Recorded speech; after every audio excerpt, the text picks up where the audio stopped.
ఏంటయ్యా ఇది?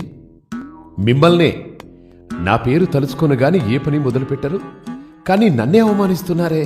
అందరూ కలిసి చేసుకునే పండుగని చివరకు తిట్టుకునే దండగలా చేశారే.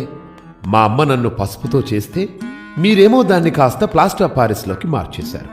నాకేం రంగులు కావాలని అడిగానా? మట్టితో చేస్తే వరాలివ్వనన్నానా? వేదాలలో నన్ను బ్రొటనవేలంతా చేస్తే చాలని చెబితే మీరేమో మీ చిత్తం వచ్చినట్టు నా ఎత్తు పెంచేస్తున్నారు. నాకు నాతోటే పోటీ పెడతారా?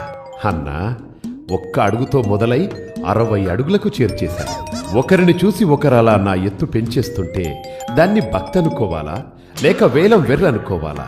ఎత్తు ఎంతన్నది కాదయ్యా, భక్తి ఎంతన్నది ముఖ్యం. పోనీ సంవత్సరానికోసారైనా మీరు పిలిచారు కదా అని నేనొస్తే ఒక వేద పారాయణం లేదు, ఒక మంచి సంగీతం లేదు, వెకిలి పాటలు, వెర్రి డాన్సులు. అది నా పెద్ద చెవులే హోరెత్తిపోయేలా.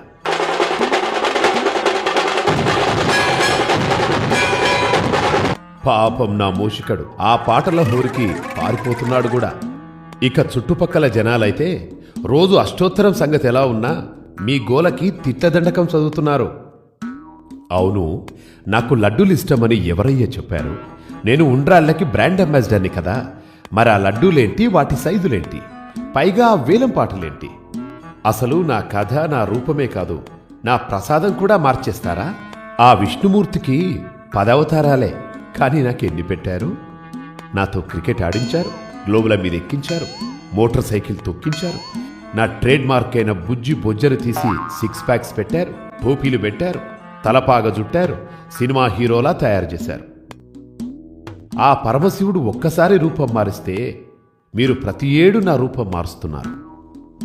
నాకొద్దు బాబు ఈ నిమజ్జనం. నేను పారిపోతున్నా.